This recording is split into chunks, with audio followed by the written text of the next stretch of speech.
Today's case is one of those cases that has completely split people down the middle. And truly, I understand why. Because depending on which pieces you focus on, the story feels very, very different. But it all ends in the middle of the night, just before 1 a.m., with a super loud thud outside a high-rise apartment building in Austin, Texas. A 19-year-old Texas A&M student, Brianna Aguilera, is found on the ground after falling from a 17th floor balcony. By the time the officers arrive at 12:46 a.m. on Saturday, November 29th, she has trauma that is consistent with a fall from a very high location, and she's pronounced dead just 10 minutes later. Now get this, 2 minutes before somebody discovered her body, Brianna was on the phone, not even her own phone, but a friend's phone, and she was allegedly arguing with her boyfriend. Which that right there, that is the moment. That is the moment that apparently shifted everything. Everything else in this case is what led up to that moment, and then also what really happened after. And what happened after, that's what is sparking debate amongst everyone. Some people are saying this was self-inflicted. She chose to jump and she was distraught over this fight with her boyfriend. Others close to Brianna are saying absolutely not. She would never do something like that. And let me tell you why. So that's what we're going to be talking about today. Everything in the Brianna Aguilera case, and I want to know from you, what do you think really happened here? Hey guys, I'm Annie Elise. This is 10 to Life. Let's jump right in.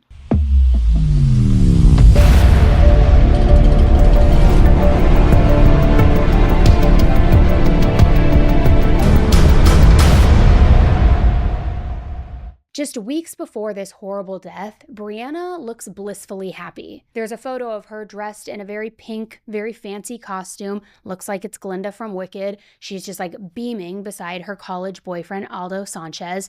I think he is Fiyero, or he's the prince. Yeah, he's whatever. I don't know all the characters, guys. But she's wearing this very sparkly crown. He has his arm around her. They're both smiling. He's in this like gold jacket, so I'm assuming he's the prince.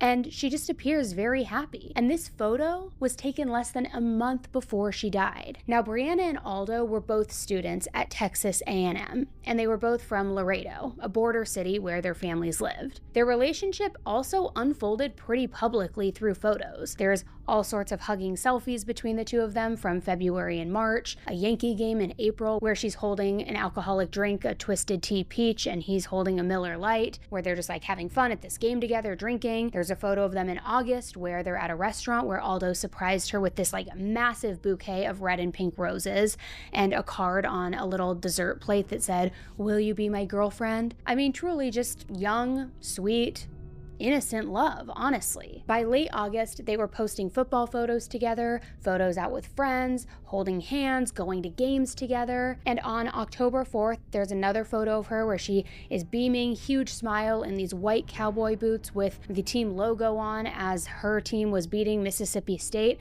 Just somebody who loved football, her boyfriend, going out partying, and just being a typical college kid. And that's the last month that the two of them were photographed together. Then comes Thanksgiving weekend, and Brianna travels to Austin for Texas's A&M's rivalry game against the University of Texas. Big game, big showdown, big party weekend. Now, according to her mom, she didn't even attend the game. She was only supposed to be in Austin briefly, and then she was excited to head back home to Laredo for a planned 6-week break. So on the day of the game, early that Friday, she was tailgating at the Austin Rugby Club. Police say that she apparently became intoxicated at one point, so much so that she was asked to leave around 10 p.m. And witnesses say that she repeatedly was dropping her belongings, and at one point she staggered into this kind of area of brush near a creek, which that's the same area where her phone and other belongings were later found. So at some point during the tailgate, Brianna had lost her phone, and her mom, Stephanie Rodriguez, starts to panic that evening because she tried calling her daughter multiple times, but she noticed that Brianna's phone was set to Do Not Disturb, which that alone alarmed her. Stephanie says that Brianna was not allowed to put her phone on Do Not Disturb or to change her location or do anything like that. So she was panicking in this moment. And when her calls went unanswered by around 6 p.m., her gut told her that something was very wrong. She thinks that maybe Brianna was at the tailgate, maybe she and her boyfriend were having issues, but she knows that this wasn't normal behavior for her daughter. So later that night, after the tailgate, Brianna ends up at a student apartment on the 19th floor of a high-rise on Rio Grande Street. Now, surveillance footage shows her arriving just after 11 p.m., which tracks if she got kicked out of the tailgate around 10 p.m. It shows her entering the apartment where a large group of friends had gathered and seemingly was just going to keep the party going. But then, video shows that at around 12:30 a.m., most of the group left. So Brianna was left inside that apartment with just 3 other girls. But still, she was without her phone. So at around 12:43 a.m., Brianna borrowed one of the girls' phones so that she could call her boyfriend, who, by the way, is not in Austin at this point. Witnesses say that they could hear her arguing on the phone, and cell phone records later confirm that she did in fact make that call. Total call lasted about 1 minute. Then, 2 minutes after that, the 911 call came in reporting a body that had been found on the ground. Police say that residents heard a, quote, loud thud and then saw a woman lying on the ground outside. That woman was Brianna. Her body was found wearing the same clothing that she wore to the tailgate, but she had no identification on her, which police also say contributes to an initial delay in confirming who she was. But eventually, she was identified through her fingerprints. So later that afternoon, about 12 hours later, at 12:54 p.m., the officers made contact with residents of the apartment who were trying to report Brianna as missing. They say that she never came back, yet a call had already been made earlier that day saying that she hadn't returned. Stephanie, her mom, also reports her daughter missing at around 12:50 p.m. She calls the police again around 2 p.m. after learning that Brianna's phone had been found in that, brush area near the creek. Additional belongings were later also located in a field near Walnut Creek around 3:30 p.m. So as the investigation unfolds, the Austin police begin publicly pushing back against any speculation that was out there, because from the jump, a lot of people were suggesting foul play, Brianna was pushed, something, of course, happening after that fight with her boyfriend. But at a press conference, Detective Robert Marshall says that a review of Brianna's phone did uncover a deleted digital suicide note. It had been dated Tuesday, November 25th, and it was written allegedly to specific people in her life. Police also say that Brianna had made ideation comments to friends back in October, and that text messages from the night that she died indicated emotional distress, including a message suggesting thoughts of self-harm and actions that would ultimately end your life.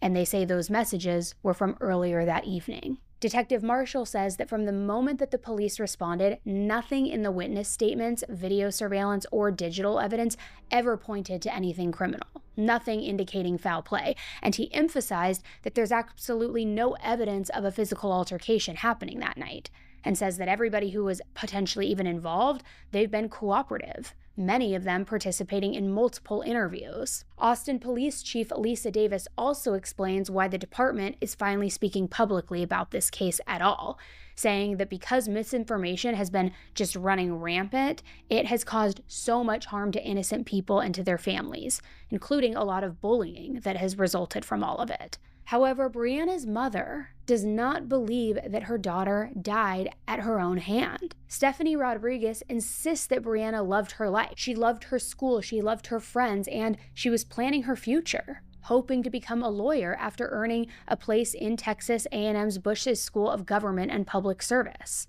Stephanie says that her daughter was lively, smiling, protective, just full of energy. So she absolutely refuses to accept this self-harm ruling. She says that she will not let her daughter's name, quote, go down in vain as suicidal. And she alleges that Brianna's friends all went silent, that their stories just didn't add up, and that the apartment's occupant suddenly just vacated the apartment. Also, she said that Brianna's phone was, quote, thrown into the woods, which, not that Brianna just accidentally lost it or dropped it, but that it was intentional. She also publicly stated that she believes that either somebody pushed her daughter or that Brianna simply became so intoxicated she couldn't protect herself, and that all of these other people just panicked afterward. She also shed a little bit of light on the argument that Brianna had with her boyfriend. She says that a friend had allegedly taken photos and videos of Brianna with another man while partying at the tailgate, and then she sent those videos and photos to Brianna's boyfriend. And she said that that escalated an already volatile situation that was going on. And she says that Brianna was so upset about this that there's actually an altercation that happened between Brianna and her friend over these videos. Police, however, state that the only altercation that they're aware of is Brianna punching a friend who was helping her leave the tailgate. The family's attorney, Tony Busby, calls these circumstances, quote, very suspicious, and also has criticized Austin police, saying that they're lazy and incompetent. He disputes the ruling entirely and also completely disputes the note that they suggest that she left behind, saying, no, Brianna had actually taken a creative writing class, and that note was an excerpt from one of her essays, so labeling it as a goodbye note is, quote, total malarkey. Their attorney also pointed to a TikTok video that was made from a resident who claims to have heard two women arguing and somebody yelling, get off of me, followed by a muffled sound. But police say that none of the evidence that they have reviewed supports foul play. And Austin police have stressed repeatedly that they have not officially determined the manner of death, that decision actually lies with the Travis County Medical Examiner, and that the investigation remains open, despite claims otherwise. Meanwhile, Brianna's remains were returned to Laredo, and vigils were being held, which a public viewing also took place. There was a mass honoring her life that was scheduled at St. Patrick's Catholic Church as well. However, her family continues to demand another autopsy and an independent outside investigation, potentially by the Texas Rangers. And this is where it really does get uncomfortable no matter what you believe happened, because police say that Brianna's friends knew that she wasn't okay. They say that she had made comments about taking her own life before, and they also say that she was visibly intoxicated, distressed, and emotional that night. Yet somehow, she ended up alone, without her phone, on a 17th floor balcony, and nobody noticed until she was gone. Which, I'm not suggesting that to accuse anybody of murder, obviously not. That would be incredibly irresponsible and harmful. But I do think that it's fair and necessary to talking about the responsibility here. I mean, if your friend is drunk, upset, and lost her phone, and has been kicked out of a party, and is crying or arguing with her boyfriend, and has previously expressed ideational thoughts, I mean, you don't just let her go missing and just let her scamper off and hope for the best, right? Now, regardless of whether you believe that Austin police is telling the truth or Brianna's family, one thing is painfully clear in all of this. Brianna's life ended way too soon. And I think we also need to learn that we have to take people seriously when they're in crisis. We have to stop assuming somebody else will step in. So if you notice a friend who's intoxicated, who has expressed thoughts like that, who's fighting with their boyfriend, don't just allow them to go off on their own. If they've been, if they're highly intoxicated, have been kicked out of a party, stay with them, call for help. And I'm not trying to shame her friends in any way, certainly not. They're not responsible for this. I mean, in my opinion, they wouldn't be responsible for Brianna making this choice, but I think it does, at least for me, makes me reflect of how we can all be a little bit better and more attentive with our friends so that we can hopefully make sure something like this doesn't happen, because sometimes 2 minutes is all that it takes for everything to end. But again, Brianna's close friends and family are adamant Brianna didn't do this. They say that note was actually an essay, that she was scared of heights and never would have done this. Why was her phone thrown, quote, into the woods? What about the resident who posted that video saying they heard two girls arguing and then somebody yelling, get off of me, and then the thud and the muffled noise? There is something weird here. And so that's why I said at the top of this episode, a lot of people are divided. So I am curious to know what you guys think. Let me know in the comments below. In any event, I know this was a shorter one, but thank you for tuning in to another episode, for hearing Brianna's story, and let me know what you think. Until the next one, stay safe. Bye.